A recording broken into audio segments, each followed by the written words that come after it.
Hi friends, welcome back my channel. ನಾನು ನಿಮ್ಮ ಪ್ರೀತಿಯ ಭವ್ಯ. ಎಲ್ಲರೂ ಹೇಗಿದ್ದೀರಿ? ನಾನಂತೂ ತುಂಬ ಚೆನ್ನಾಗಿದ್ದೀನಿ. ನೀವು ಚೆನ್ನಾಗಿರಬೇಕು ಅಂತ ಆಶಿಸ್ತಾ ಇವತ್ತಿನ ವಿಡಿಯೋನ ಸ್ಟಾರ್ಟ್ ಮಾಡೋಣ. ತುಂಬ ದಿನ ಆದಮೇಲೆ ವಿಡಿಯೋನ ಅಪ್ಲೋಡ್ ಮಾಡ್ತಾ ಇದ್ದೀನಿ. ಎಲ್ಲರೂ ಸಂಕ್ರಾಂತಿ ಹಬ್ಬ ಚೆನ್ನಾಗಿ ಸೆಲೆಬ್ರೇಟ್ ಮಾಡ್ಕೊಂಡ್ರೆ ಎಲ್ಲರಿಗೂ ಬಿಲೇಟೆಡ್ ಸಂಕ್ರಾಂತಿ ಹಬ್ಬದ ಶುಭಾಶಯಗಳು. ನಮ್ಮ ಮನೆಯಲ್ಲೂ ತುಂಬ ಚೆನ್ನಾಗಿ ಸಂಕ್ರಾಂತಿ ಹಬ್ಬನ ಸೆಲೆಬ್ರೇಟ್ ಮಾಡ್ಕೊಂಡ್ವಿ.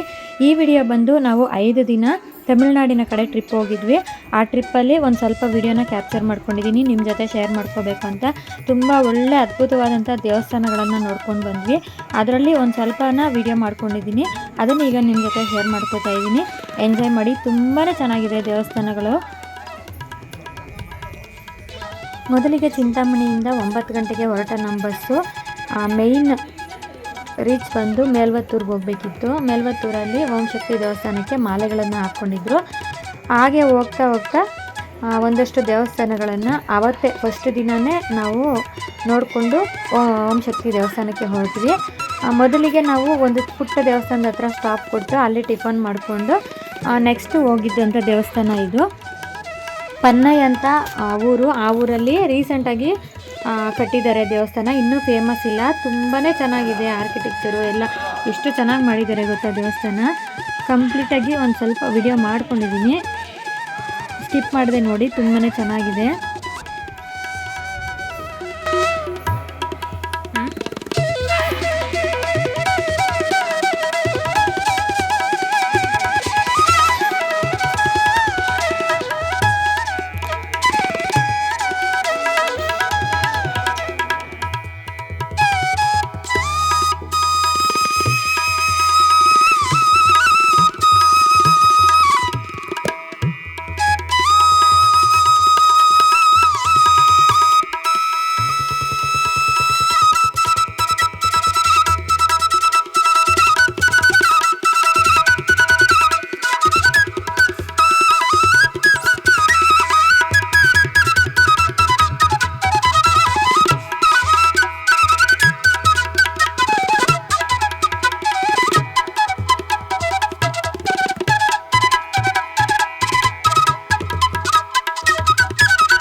ಫ್ರೆಂಡ್ಸ್, ಇಷ್ಟೊತ್ತು ನೋಡಿದ್ದು ಪನ್ನೈನ ಗಣೇಶನ ದೇವಸ್ಥಾನ ಹೇಗಿದೆ ಅಂತ ತಪ್ಪದೇ ಕಮೆಂಟ್ ಮಾಡಿ.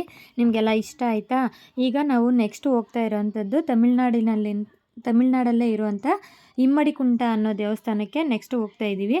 ನೋಡಿ, ಇದೇ ದೇವಸ್ಥಾನ ಇಮ್ಮಡಿಕುಂಟದಲ್ಲಿರೋದು. ಇದು ಓಂ ಶಕ್ತಿ ತಾಯಿಗೆ ಸಂಬಂಧಿಸಿರುವಂತಹ ದೇವಸ್ಥಾನನೇ.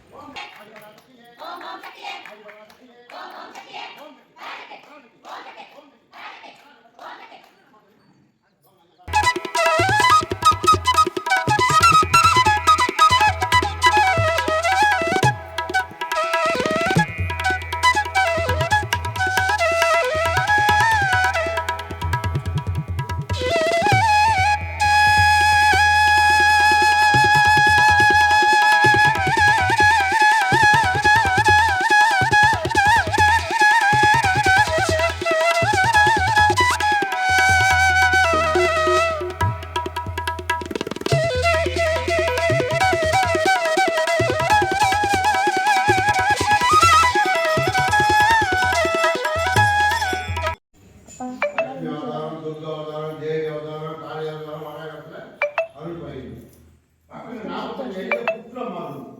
வேலுமணி அம்மன் குட்டில் குட்டினால அதனால குற்ற முடியாது. நடுவில் சிவகுடும்பம் இப்பக்கம் 9 கணபதி இப்பக்கம் 6 மணி தாசனம் மாமிவளை பழனி திருச்செந்தூர் திருப்பரங்குன்றம் பழமுத்தூர் திருத்தணி அமாவாசை பௌர்ணமி செவ்வாய்க்கிழமை வெள்ளிக்கிழமை ஞாயிற்றுக்கிழமை அம்மனுக்கு உகந்த நாட்கள். அமாவாசை ஊஞ்சல் தர நைட்டு 7 5000 பேர் வருவாங்க. சிறப்பாக இருக்கும். பௌர்ணமிக்கு யார் சில ஓம் எல்லா ஓமும் நடக்கும். அதுவும் சிறப்பாக தரிசனம் நடந்தது. கோயிலில் கோரிக்கை தாங்கன்னு ஒன்று சேர்த்து பண்ணுறாங்க. வேண்டுதல் கோரிக்கை குழந்தை பிறக்கணும், வீடு வாங்கணும், வேலை கிடைக்கணும், உடல்நலம் சரியாகணும், அந்த மாதிரி பண்ணிட்டு கல்யாணம் ஆகணும். ಫ್ರೆಂಡ್ಸ್, ಈ ದೇವಸ್ಥಾನ ಇರೋದು ತಮಿಳ್ನಾಡಲ್ಲೇ ಇಮ್ಮಡಿಕುಂಟ ಅನ್ನೋ ಪ್ರದೇಶದಲ್ಲಿರೋದು. ತಾಯಿ ಹೆಸರು ಬಂದು ಅಂಗಾಳ ಪರಮೇಶ್ವರಿ ಅಂತ. ದೇವಸ್ಥಾನ ಮಾತ್ರ ತುಂಬಾ ಅದ್ಭುತವಾಗಿದೆ. ನಮ್ಮ ಹಿಂದೂ ಸಂಪ್ರದಾಯದಲ್ಲಿ ಏನೇನು ದೇವರುಗಳಿದ್ದಾರೋ ಎಲ್ಲವನ್ನು ಇಲ್ಲಿ ಪ್ರತಿಷ್ಠಾಪನೆ ಮಾಡಿದ್ದಾರೆ. ಎಲ್ಲ ದೇವರುಗಳನ್ನು ಒಂದೇ ಕಡೆ ನೋಡ್ಬೋದು, ಅಷ್ಟು ಚೆನ್ನಾಗಿದೆ. ದೇವಸ್ಥಾನದ ಸುತ್ತ 108 ದೇವರುಗಳನ್ನು ಪ್ರತಿಷ್ಠಾಪನೆ ಮಾಡಲಾಗಿದೆ. ಮಧ್ಯದಲ್ಲಿ ಅಂಗಾಳ ಪರಮೇಶ್ವರಿ ದೇವಿಯ ದೊಡ್ಡ ವಿಗ್ರಹವನ್ನು ನೋಡ್ಬೋದು. ನನ್ನ ಅಂದಾಜು ಒಂದು 100 ಅಡಿ ಇರ್ಬೋದು. ನೋಡಿ ಎಷ್ಟು ದೊಡ್ಡದಾಗಿದೆ. ತಲೆ ಮೇಲೆ ಕೆತ್ತಿ ನೋಡಬೇಕು, ಅಷ್ಟು ಚೆನ್ನಾಗಿ ಪ್ರತಿಷ್ಠಾಪನೆ ಮಾಡಿದ್ದಾರೆ.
ಸಾಧ್ಯವಾದಷ್ಟು ಎಲ್ಲ ದೇವರುಗಳನ್ನು ಕವರ್ ಮಾಡಿ ನಿಮಗೆ ತೋರಿಸಿದ್ದೀನಿ. ಈ ದೇವಸ್ಥಾನದ ವಿಶೇಷತೆ ಏನಂದರೆ, ಅಮಾವಾಸ್ಯೆ ಹುಣ್ಣಿಮೆಗೆ ತೆಂಗಿನಕಾಯಿನ ತೊಗೊಂಡು ಅದ್ರ ಮೇಲೆ ನಮ್ಮಲ್ಲಿರುವಂಥ ಆರೈಕೆ ಕೋರಿಕೆಗಳನ್ನು ಅದ್ರ ಮೇಲೆ ಬರೆದುಬಿಟ್ಟು ದೇವಿಗೆ ಪೂಜೆ ಮಾಡಿಸಿ ಇಲ್ಲಿ ಕಟ್ಟೋದ್ರಿಂದ ಎಲ್ಲ ಕಷ್ಟಗಳು ಈಡೇರುತ್ತವೆ ಅನ್ನೋದು ಇಲ್ಲಿನ ನಂಬಿಕೆಯಾಗಿದೆ. ಇನ್ನು ದೇವಸ್ಥಾನ ಹೇಗಿದೆ ಅಂತ ತಪ್ಪದೆ ಕಮೆಂಟ್ ಮಾಡಿ. ನಿಮಗೆಲ್ಲ ಇಷ್ಟ ಆಯಿತಾ? ಹಾಗೆ ತಪ್ಪದೆ ನಮ್ಮ ಚಾನಲ್ಗೆ ಸಬ್ಸ್ಕ್ರೈಬ್ ಮಾಡಿ, ಲೈಕ್ ಮಾಡಿ, ಶೇರ್ ಮಾಡಿ, ಕಮೆಂಟ್ ಮಾಡಿ. ಇನ್ನು ಇಲ್ಲಿಂದ ಈ ದೇವಸ್ಥಾನ ನೋಡಿಕೊಂಡು ನಾವು ಹೊರಟಿದ್ದು ಮೇಲ್ವತ್ತೂರಿಗೆ ಓಂ ಶಕ್ತಿ ದೇವಸ್ಥಾನಕ್ಕೆ. ಓಂ ಶಕ್ತಿ ದೇವಸ್ಥಾನದಲ್ಲಿ ಫೋನೆಲ್ಲ ಅಲೋ ಇಲ್ಲ, ಅಲ್ಲಿ ಏನೂ ವಿಡಿಯೋ ಮಾಡಿಲ್ಲ ನಾನು. ಇನ್ನು ಮುಂದೆ ಅಲ್ಲೆಲ್ಲ ನೋಡಿಕೊಂಡು ತಂಜಾವೂರಿಗೆ ಹೋಗಿದ್ವಿ. ನೆಕ್ಸ್ಟ್ ನಾನು ತಂಜಾವೂರಿನ ವಿಡಿಯೋನ ನಿಮ್ಮ ಜೊತೆ ಶೇರ್ ಮಾಡ್ಕೋತೀನಿ.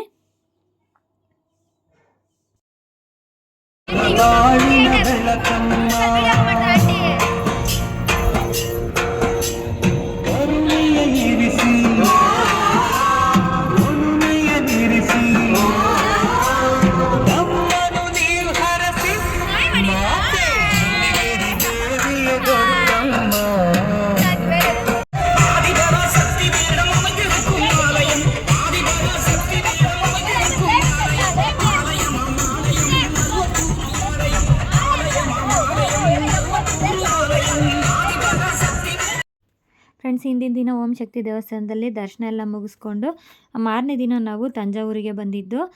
ಈ ವಿಡಿಯೋ ಬಂದು ನೆಕ್ಸ್ಟ್ ಡೇ ನಾನು ಆ್ಯಡ್ ಮಾಡ್ತಾಯಿದ್ದೀನಿ. ಫಸ್ಟು ನಾವು ಮಾರ್ನಿಂಗೇ ತಂಜಾವೂರಿಗೆ ಹೋಗಿದ್ವಿ. ತಂಜಾವೂರಲ್ಲಂತೂ ನೋಡೋಷ್ಟು ಆರ್ಕಿಟೆಕ್ಚರ್ನ ನಾವು ನೋಡ್ಬೋದು. ನಮ್ಮ ಇಂಡಿಯಾದಲ್ಲೇ ಹೈಯೆಸ್ಟ್ ದೇವಸ್ಥಾನಗಳಿರುವಂಥ ಪ್ಲೇಸು ತಮಿಳ್ನಾಡು ಅಂತಲೇ ಹೇಳ್ಬೋದು.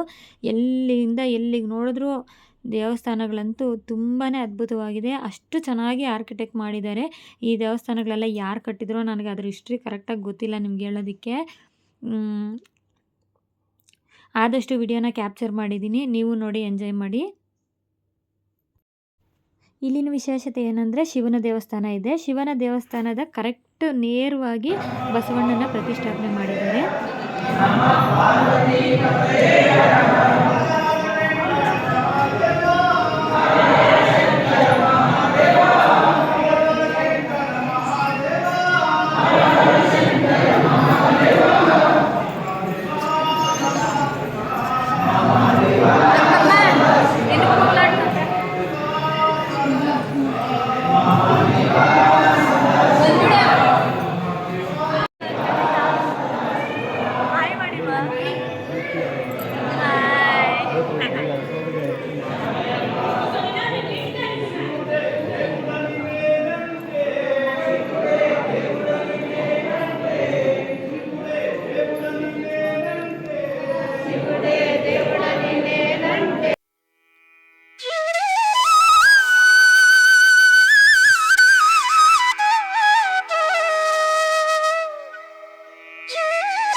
ನೋಡಿದ್ರಲ್ಲ ತಂಜಾವೂರಿನ ಹಳೆಯ ರಾಜರ ಕಾಲದ ದೇವಸ್ಥಾನ ಇದು. ನಿಮಗೆಲ್ಲ ಇಷ್ಟ ಆಯಿತಾ? ಈ ವಿಡಿಯೋ ನಿಮಗೆ ಇಷ್ಟ ಆಗಿದ್ರೆ ಒಂದು ಲೈಕ್ ಮಾಡ್ತೀರಾ? ನಾವು ತಂಜಾವೂರಿಂದ ಹೊರಟಿದ್ದು ರಾಮೇಶ್ವರಂಗೆ. ರಾಮೇಶ್ವರಮಲ್ಲಿ ಈ ಬ್ರಿಡ್ಜ್ ಬಂದು ಸಮುದ್ರದ ಮಧ್ಯದಲ್ಲಿ ರೈಲು ಹೋಗುತ್ತಲ್ವ, ಆ ಬ್ರಿಡ್ಜು. ನಾನು ಇನ್ನೂ ಬೇರೆ ಬೇರೆ ದೇವಸ್ಥಾನಗಳಿಗೆ ಹೋಗಿದ್ದೆ, ಅಲ್ಲೆಲ್ಲ ವಿಡಿಯೋ ಕ್ಯಾಪ್ಚರ್ ಮಾಡಿಲ್ಲ. ಕೆಲವು ಕಡೆ ಮೊಬೈಲು ಅಲೋ ಇಲ್ವಲ್ಲ, ವಿಡಿಯೋ ಮಾಡೋ ಹಾಗಿಲ್ಲ. ಆದ್ದರಿಂದ ನಾನು ಸಾಧ್ಯವಾದಷ್ಟು ಎಲ್ಲೆಲ್ಲಿ ವಿಡಿಯೋ ಮಾಡೋಕ್ಕಾಗುತ್ತೋ ಅಲ್ಲಿ ಮಾತ್ರ ಮಾಡಿದ್ದೀನಿ. ಇಲ್ಲಿಂದ ನಾವು ಹೊರಟಿದ್ದು ಬೀಚ್ಗೆ. ಬೀಚಲ್ಲಂತೂ ಸಖತ್ ಎಂಜಾಯ್ ಮಾಡಿದ್ವಿ. ನಮ್ಮ ಬಸ್ಸಲ್ಲಿ ಒಂದು 50 ಜನ ಹೋಗಿದ್ವಿ. ಅಷ್ಟು ಜನ ತುಂಬ ಸಪೋರ್ಟಿವು, ತುಂಬ ಹ್ಯಾಪಿಯಾಗಿ ಎಂಜಾಯ್ ಮಾಡಿದ್ದಾರೆ. ಕಂಪ್ಲೀಟಾಗಿ 5 ಡೇಸ್ ಟ್ರಿಪ್ ಮಾಡಿದ್ವಿ ನಾವು. ಸಾಧ್ಯವಾದಷ್ಟು ಒಂದು ಸ್ವಲ್ಪ ವೀಡಿಯೋಸ್ ಮಾಡ್ಕೊಂಡಿದ್ದೀನಿ ಅಷ್ಟೇ. ಎಲ್ಲ ಕಡೆಯೂ ವಿಡಿಯೋ ಶೂಟ್ ಮಾಡೋಕ್ಕಾಗಲ್ವಲ್ಲ, ಆದ್ದರಿಂದ ಇಷ್ಟು ಮಾತ್ರ ನಾನು ವಿಡಿಯೋ ಮಾಡ್ಕೊಂಡಿದ್ದೀನಿ. ಇದನ್ನು ಮೆಮೊರಿಯಾಗಿರಲಿ ಅಂತ ನಾನು ನಿಮ್ಮ ಜೊತೆ ಶೇರ್ ಮಾಡ್ಕೋತಾ ಇದ್ದೀನಿ. ಈ ವಿಡಿಯೋ ನಿಮಗೆ ಸ್ವಲ್ಪನಾದರೂ ಇಷ್ಟ ಆಗಿದ್ರೆ ಪ್ಲೀಸ್ ಒಂದು ಲೈಕ್ ಮಾಡಿ, ಶೇರ್ ಮಾಡಿ, ಸಬ್ಸ್ಕ್ರೈಬ್ ಮಾಡಿ.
ಎಲ್ಲರೂ ರೆಕಾರ್ಡ್